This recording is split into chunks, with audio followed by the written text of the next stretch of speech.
إن الله وملائكته يصلون على النبي. بسم الله الرحمن الرحيم. السلام عليكم ورحمة الله وبركاته. Alhamdulillahi Rabbil Alamin. Wassalatu wassalamu ala asyrafil anbiya'i wal mursalin Nabiina Muhammadin wa ala alihi wa ashabihi ajma'in.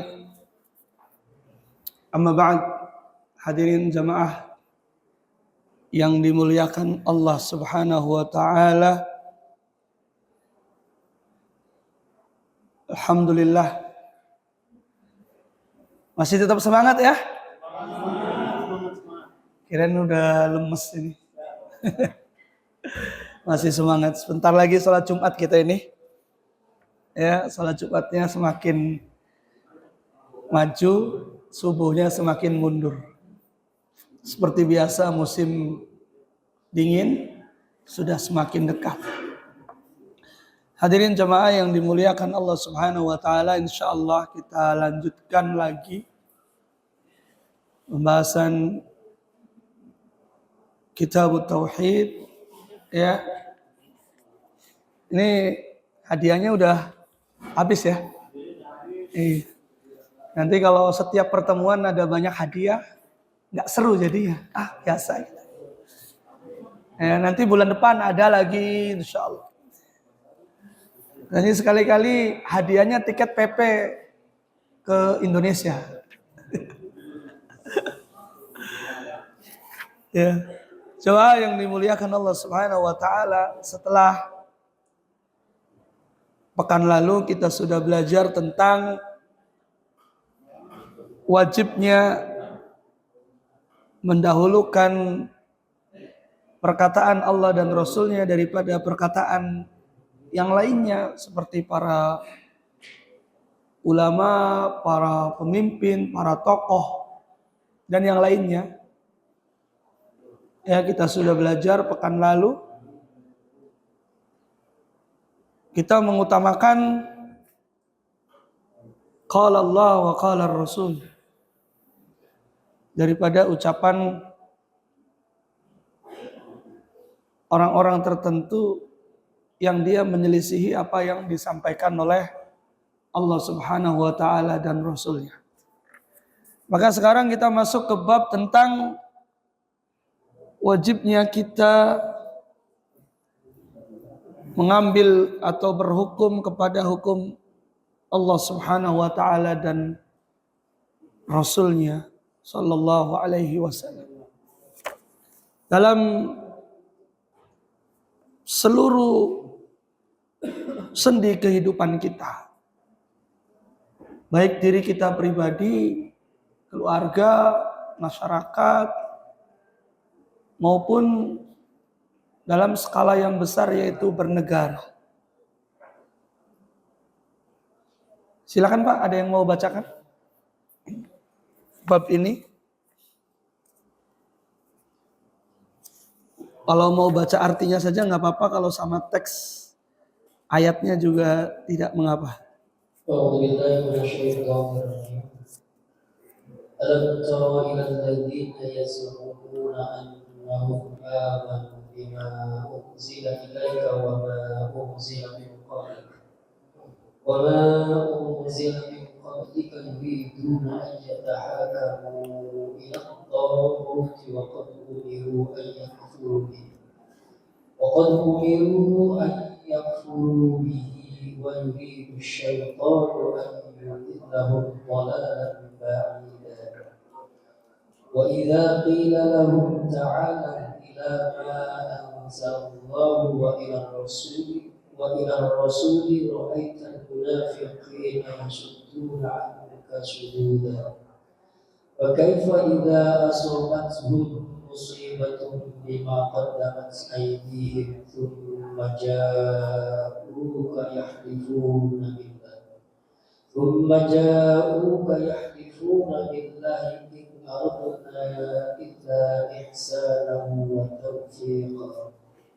Artinya, apakah kamu tidak memperhatikan orang-orang yang mengaku dirinya telah beriman kepada apa yang diturunkan kepadamu dan kepada apa yang diturunkan sebelum kami? Mereka hendak berhakim kepada Tuhan, padahal mereka telah diperintah mengingkari Tuhan itu. Dan setan bermaksud menyesatkan mereka dengan penyesatan yang sejauh-jauhnya.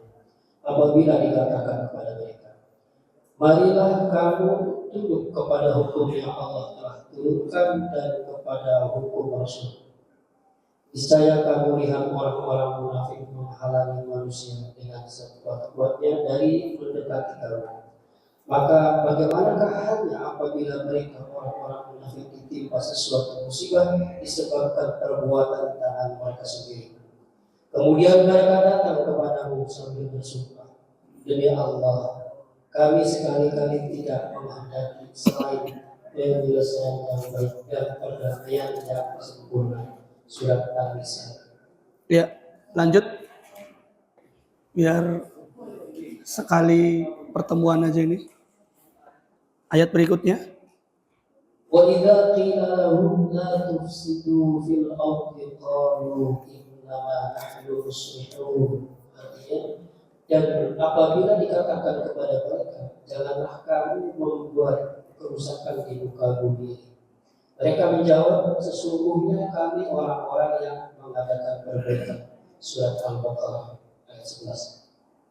Wala tufsidu fil ardi ba'da islahiha.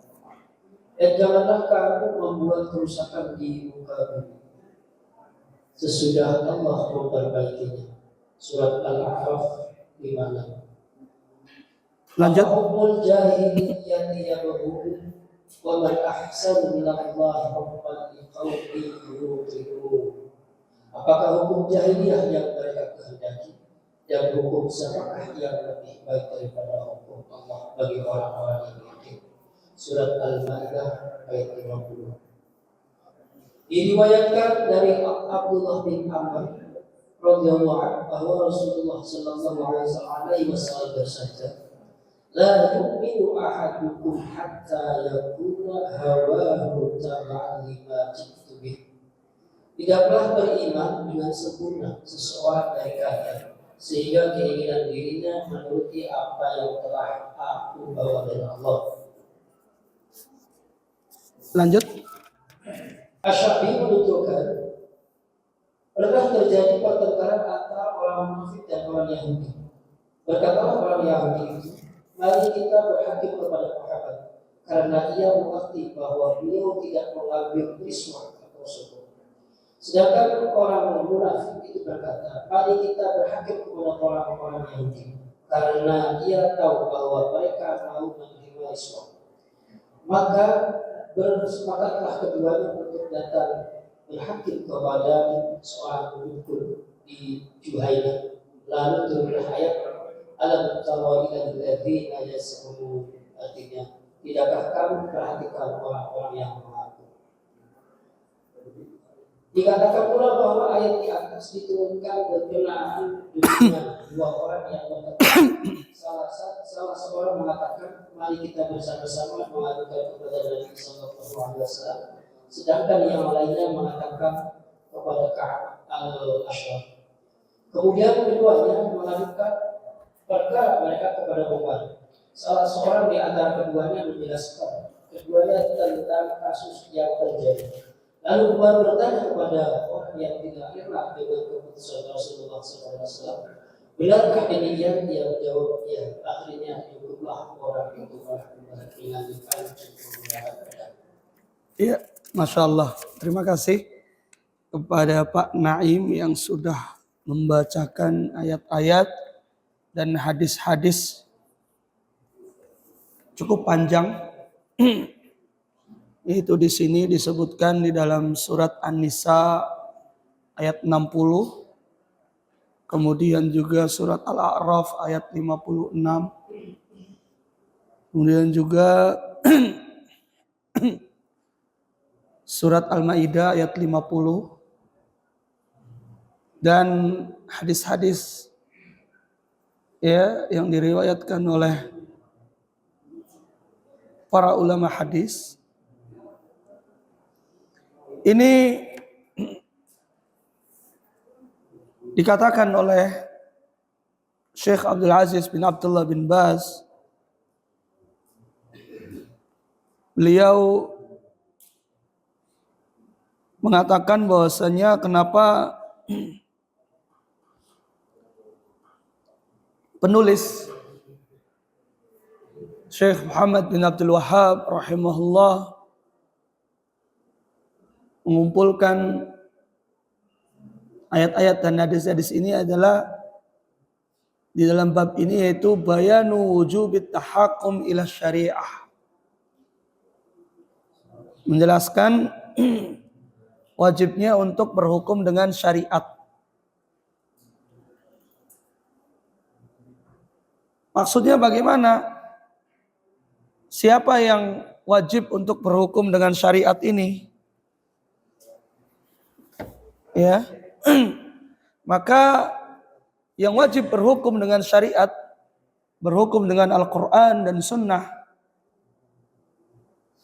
yajibu 'alal muslimina an yatahakamu ila syar'illahi fi kulli syai'. Wajib bagi seorang muslim, setiap muslim, untuk berpegang, untuk mengambil hukum, berhukum dengan syariat Allah pada segala sesuatunya.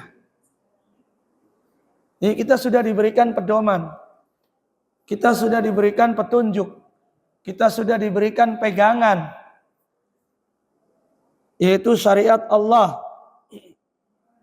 Maka walaisa lahumut tahakkum ila ghairillah, tidak boleh untuk berhukum kepada dengan selain Allah. La ilal yahud, baik itu kepada Yahudi, wala ilan nasara, baik juga kepada Nasara, wala ila ghairihim minal muslimina wa ghairil muslimin, juga kepada kaum muslimin dan selain muslimin.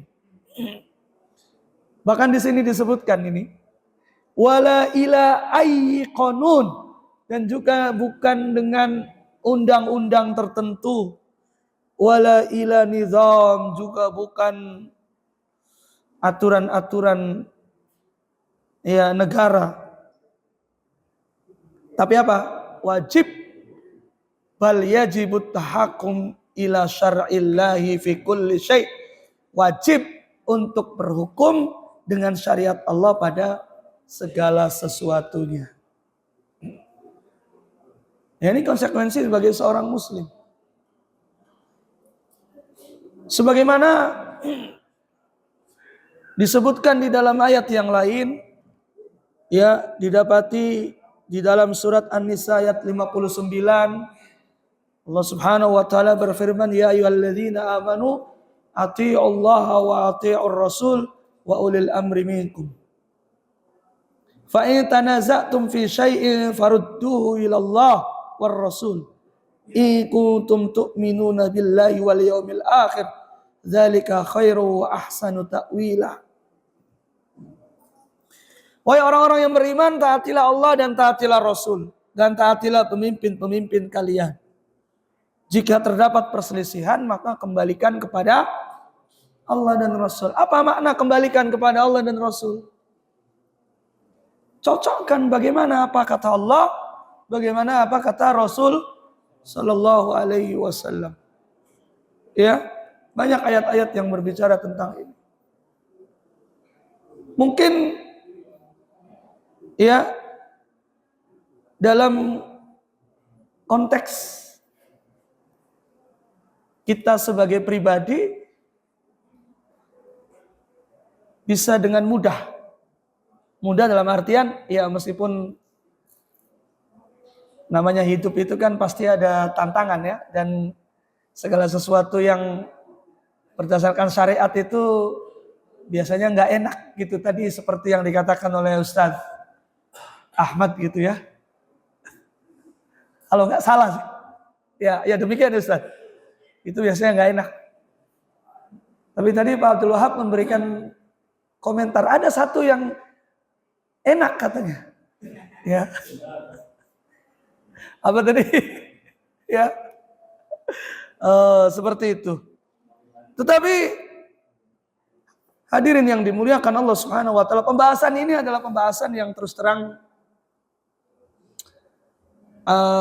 permasalahannya sangat kompleks terkait dengan berhukum dengan hukum Allah. Ya, kalau hukum Allah yang sifatnya untuk kita perorangan, kita beramal sesuai dengan syariat, beramal sesuai dengan perintah Allah dan Rasul, ya mungkin bisa dijalankan. Tapi yang sifatnya adalah jama'i, itu akan menghadapi tantangan-tantangan yang besar, apalagi misalnya kalau kita lihat dalam konteks negara kita. Nah, di sini kata Syekh Abdul Aziz bin Baz, beliau mengatakan, fal wajib ala jami'il muslimin wa ala jami'id dual al-islamiyah at-tahakum ila syar'. Maka wajib bagi seluruh kaum muslimin dan seluruh negeri-negeri Islam ya untuk at-tahakum ila syar', berhukum dengan syariat yang Allah turunkan, yaitu apa? Ila ma qalahu Allah wa rasuluh. Apa yang Allah dan Rasulnya katakan. Fima yatanaza'uhun nas, dari apa yang orang-orang itu dia berselisih. Wa fima ya'maluna min ibadat wa muamalat wa ghairi dzalik, yaitu dari ibadah, dari muamalah dan yang lainnya.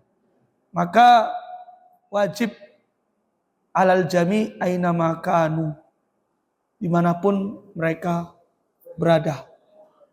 Ya, kita ketahui bahwasanya Islam itu bukan hanya sekedar agama yang mengajarkan tentang ibadah, hubungan antara seorang hamba dengan Tuhannya saja, tapi juga mengajarkan bagaimana interaksi dengan sesama, bagaimana interaksi dengan tetangga, bahkan bagaimana interaksi dalam bernegara. Islam telah sempurna, dalam artian sudah mencakup semua hal, sudah dijelaskan di situ, dan kita sudah mengetahui itu. Di sini kita memiliki kewajiban untuk menjalankan apa yang ya sudah diturunkan. Lalu kemudian mungkin timbul pertanyaan, Ustaz, bagaimana kalau misalnya didapati banyak aturan-aturan Allah dilanggar? Kalau itu sifatnya aturan yang ditujukan kepada diri kita, misalnya tentang apa? Allah perintahkan sholat, kita nggak sholat misalnya, na'udzubillah. Maka itu adalah dosanya pada diri kita. Misalnya kita melanggar ya sesuatu, ya, maka itu adalah bebannya adalah pada diri kita. Tetapi di sana ada hukum yang sifatnya bukan ditujukan untuk kita pelaksanaannya, tetapi kepada pemerintah gitu misalnya. Di dalam syariat itu disebutkan di sana misalnya ada hukum qisas. Orang yang membunuh maka dia akan qisas, dibunuh lagi. Orang yang mencuri dengan ketentuan yang sudah masuk kriteria pelanggaran, maka dia dipotong tangannya. Nah, bagaimana kalau misalnya nggak bisa melaksanakan itu? Yang salah siapa? Yang dosa siapa? Ya, karena dalam pelaksanaan tersebut yang memiliki kewenangan, kewajiban itu bukan kita sebagai rakyat, tapi apa? Yang menentukan undang-undang. Ya, yang menentukan undang-undang. Sehingga kita tahu ketika hukum Allah ditegakkan itu, orang berbuat jahat juga akan pikir-pikir ya Pak ya. Orang akan bunuh orang, nanti beresiko nanti di qisas, dibunuh lagi. Sedangkan kalau kita melihat di masyarakat kita ya, di tanah air itu, di Indonesia, begitu mudahnya nyawa itu orang bacok, orang bunuh itu kan. Begal seperti murah sekali. Kenapa? Karena ya itu tadi paling berapa tahun, apalagi kalau punya uang banyak, punya backingan, ya udah paling berapa tahun udah selesai. Apalagi misalnya melakukan perbuatan korupsi misalnya. Ya, gampang nanti korupsinya 1 triliun, ngeluarin 1/4-nya aja nanti bisa bebas gitu kan, nanti bagi-bagi. Misalnya seperti itu. Karena hukum yang bisa diakal-akali bisa ringan. Ya, seperti itu. Jadi ya kadang-kadang kita dihadapkan pada persoalan yang yaitu bukan di kewenangan kita. Jika Allah Subhanahu wa taala memerintahkan untuk berhukum kepada hukum Allah, ternyata orang yang diberikan amanah untuk memimpin ya tidak menerapkan hukum tersebut, maka kita melihat efek yang ada di masyarakat ya tentu berbeda kalau kita lihat ya. Negeri-negeri Islam yang menerapkan hukum Allah secara umum maka lebih stabil dan lebih kondusif dari sisi keamanan gitu ya.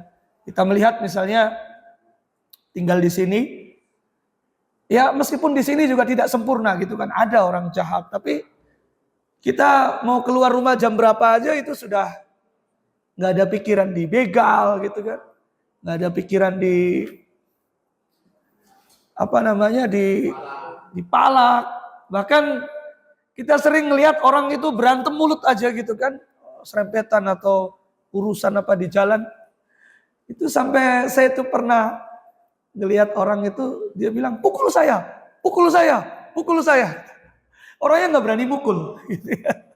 Kenapa demikian? Karena kalau dia mukul, lapor polisi, ada konsekuensinya berat. Apalagi sama-sama orang asing gitu ya. Nah, kalau di kita udah di Indonesia kalau bawa mobil gede sedikit aja Pajero aja udah ada yang mepet turun langsung hajar. Udah nggak ada apa namanya, nggak ada penyelesaian. Ya kalau nggak viral ya udah selesai gitu.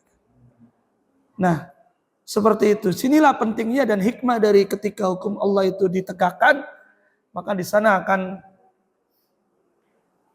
ada maslahat. Makanya ketika disebutkan ayat qisas itu walakum fil qisasi hayatu ya ulil albab. Itu akan memelihara kehidupan itu dengan adanya qisas. Tapi kan sekarang juga kita berhadapan dengan hukum internasional gitu kan, di mana negara-negara yang menerapkan hukuman mati itu dikritik oleh HAM. Ya, oleh hak asasi manusia. Padahal ya mereka berbicara HAM itu ya untuk mereka gitu, untuk kaum muslimin ya. Ketika banyak yang tertindas, banyak yang terzolimi juga diam HAM-nya. Nah, seperti itu. Jadi ini Masya Allah ayat-ayat tadi memerintahkan kita untuk berhukum dengan hukum Allah dan kita yakin ya itu memiliki maslahat yang sangat besar karena apa yang diturunkan oleh Allah dan disabdakan oleh Rasul SAW adalah bermanfaat bagi kita, bagi umat Islam. Wa fil hadis yaqulu sallallahu alaihi wasallam la yu'minu ahadukum hatta yakuna hawahu taba'an lima ji'tu bih. Di dalam hadis disebutkan bahwa ya tadi yang sudah dibacakan, tidaklah beriman di antara kalian sampai keinginannya, hawa nafsunya itu mengikuti apa yang aku datang padanya. Yaitu apa? Hatta yakuna amaluhu wa iradatuhu wa qauluhu, sampai perbuatannya, keinginannya ya, dan segala sesuatunya itu mengikuti apa yang diturunkan kepada Nabi Muhammad sallallahu alaihi wasallam. Ya. Kalau seandainya menyelisihi apa yang diturunkan dari Nabi Muhammad, ya, menyelisihi dari Al-Quran dan Sunnah, maka soro naqson fi imanihi bil ma'asi wa sayyi'at, maka dia ada kekurangan di dalam imannya. Dia melakukan perbuatan maksiat dan kejelekan-kejelekan. Ya. Kalau seandainya ternyata seseorang dia, ya, wa idza hakama bi ghairi ma anzalallah sara naqsan fi imanihi idza kana lirishwa wal hawa wa kufran asghar. Kalau ada seseorang yang dia berhukum dengan selain Allah, maka dia imannya berkurang. Seperti misalnya karena dia riswah, ya, disogok, atau karena mengikuti hawa nafsunya, maka dia telah melakukan kufur asghar, yaitu kekufuran yang kecil. Fa idza hakama bi ghairi ma anzalallah ya'taqid halla dzalika wa la yubali bi hukmillahi yakunu kufran akbar. Kalau seandainya ada seseorang yang dia berhukum kepada selain Allah, dia meyakini bahwasanya wah ini boleh, nggak apa-apa kita menyelisih hukum Allah, apa sih itu? Ya, sudah nggak relevan, sudah nggak sesuai, sudah nggak penting lagi di zaman ini kita berhukum kepada hukum Allah, bahkan dia tidak peduli. Yakunu kufran akbar, maka dia kufur besar. Jadi kalau seseorang dia masih meyakini bahwa ini bagaimana ya? Ya kita karena kondisi, kita karena mengikuti selera gitu kan, nggak enak, atau karena disogok sehingga dia tidak berhukum dengan hukum Allah, maka dia masuknya kufur kecil, melakukan kekufuran yang kecil. Tapi kalau seandainya seorang dia tidak melakukan, tidak menerapkan hukum Allah, dia yakin bahwasanya ini boleh, nggak apa-apa,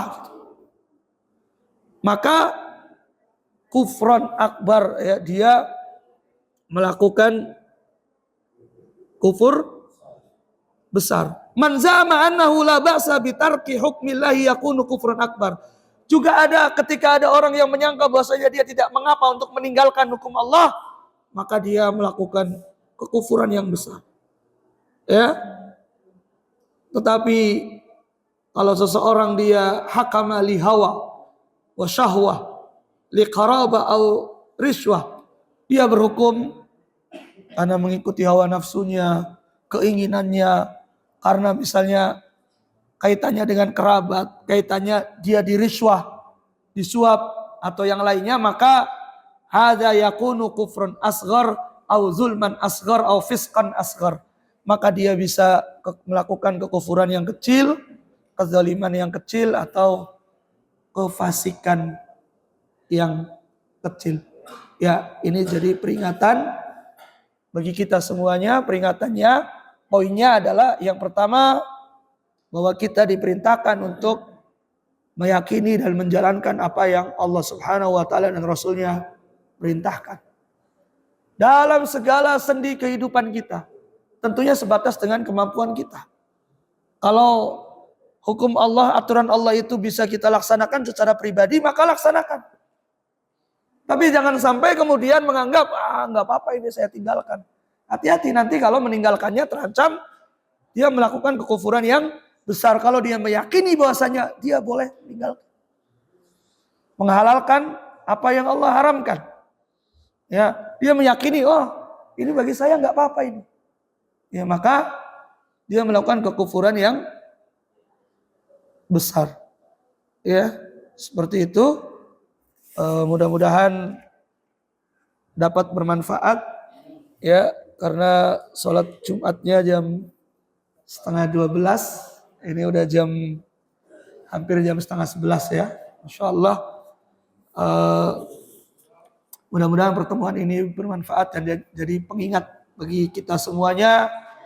Ya, Allah Subhanahu wa taala dan Rasulnya telah turunkan, ada Al-Quran, ada Sunnah sebagai pedoman hidup kita, dan kita tidak menyelisihi apa yang sudah diturunkan tersebut ya terkait dengan hukum-hukum yang dilakukan ya oleh pemimpin, oleh pemerintah seperti potong tangan tadi, kisos, maka ya itu bukan ada di wewenang kita. Kita bisa mendoakan ya mudah-mudahan bisa terrealisasi, mudah-mudahan bisa terwujud apa yang kita inginkan, yaitu hukum-hukum Islam dapat terlaksana dengan baik di negeri kita.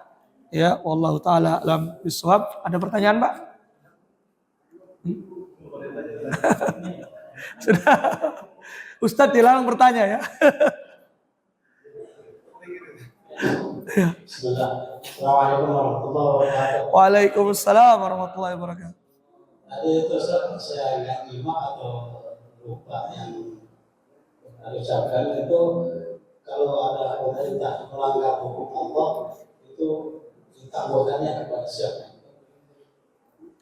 Iya, jadi pelaksanaan hukum Allah ini ditentukan, hukum Allah itu kan semuanya wajib diperintahkan lil jami'. Di sini kata Syekh Abdul Aziz bin Abdullah bin Baz, beliau mengatakan bahwa semuanya diperintahkan untuk berhukum dengan hukum Allah. Baik afrad yaitu perorangan maupun kepada seluruh negeri-negeri Islam.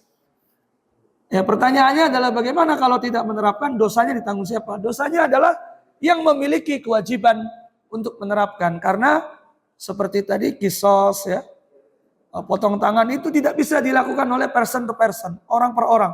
Misalnya kita kelompok masyarakat ada orang yang berzina, dia dirajam, kemudian melakukan dirajam gitu, maka itu tidak boleh. Kenapa? Karena yang wajib untuk melakukan adalah pemerintah, ya bukan orang per orang. Kalau tidak dilaksanakan bagaimana? Ya maka yang dosa adalah yang memiliki kuasa. Seperti itu. Kita sebagai rakyat ya hanya bisa mendoakan, mungkin mengusulkan ya dengan cara-cara yang ma'ruf. Ya, seperti itu. Wallahu taala alam. Ya, sudah cukup ya? Ustadz sih udah. Assalamualaikum warahmatullahi wabarakatuh. Waalaikumsalam warahmatullahi wabarakatuh. Pertama, Menambahkan saja ya, jangan bertanya ya. apakah sama hukumnya orang yang menyelisih hukum Allah Subhanahu wa Ta'ala lalu keyakinannya berbeda? Pertama, misalkan ada orang berzina, tapi dia mengakui zina itu haram. Hanya saja dia terbelas dalam zina, termasuk dalam perbuatan-perbuatan yang lain yang jelas-jelas keharamannya, jelas-jelas hukum Allah di dalam perbuatan tersebut haram, misalnya mencuri, minum khamar dan yang lainnya. Apakah sama antara orang yang pertama tetap mengakui itu tetap haram, cuma dia melakukan, dan orang yang melakukan dengan mengatakan oh ini halal, oh ini boleh kok, itu yang terasa.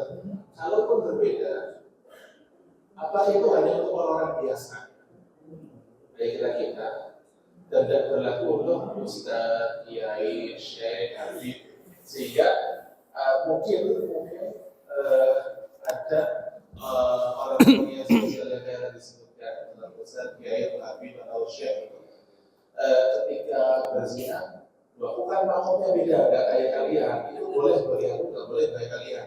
Atau misalkan minum khamar terus bilang oh ini tidak apa-apa, bagi aku beda, ini khamar kalau aku bilang bukan jadi itu di dalam. Masya Allah. Masya Allah, Masya Allah. Langsung dijawab aja Ustaz. Fadal sekalian. Ustaz Ahmad, Fadal Ustaz. Ini jangan pura-pura tidur. Ayo Fadal. Ya, Masya Allah. Yang pertama adalah orang yang melakukan misalnya minum khamar atau zina, tapi dia yakin ini tuh haram gitu. Sebagaimana penjelasan dari Syekh Abdul Aziz bin Abdullah bin Baz, beliau katakan di sini, ya kalau dia mengikuti hawa nafsunya, ya, maka dia tetap meyakini bahwa dia itu haram, maka dia dihukumi sebagai kufrun asghar, yaitu syirik, kekufuran yang kecil. Artinya dia tidak menyebabkan keluar dari Islam, ya, dia masuk golongan orang-orang yang fasik.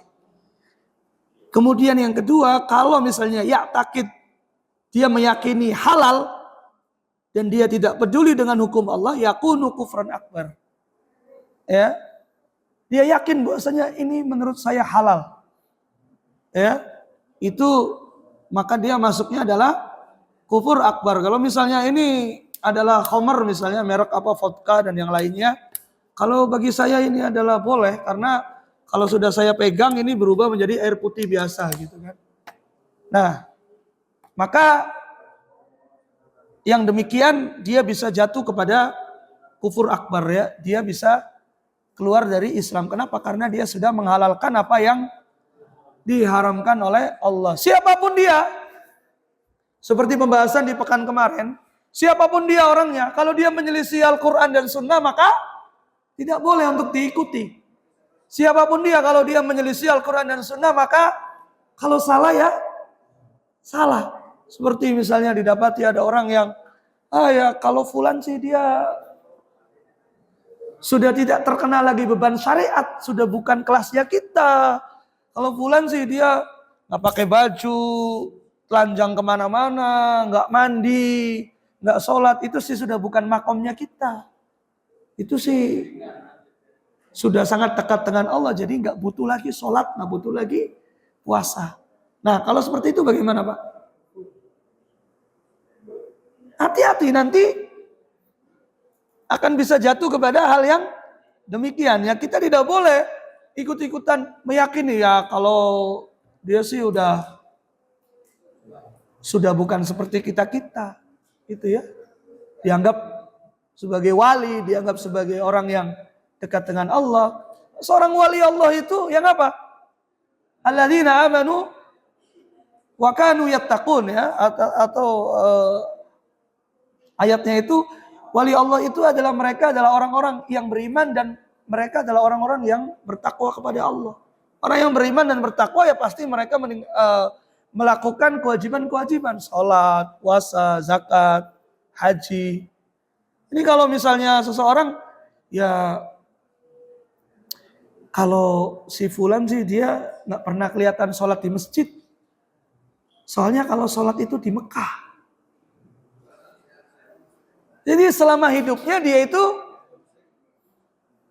tidak keluar dari rumah untuk pergi ke masjid. Kenapa? Sholat Jumat, sholat wajib dia di rumah aja karena sholatnya di Mekah.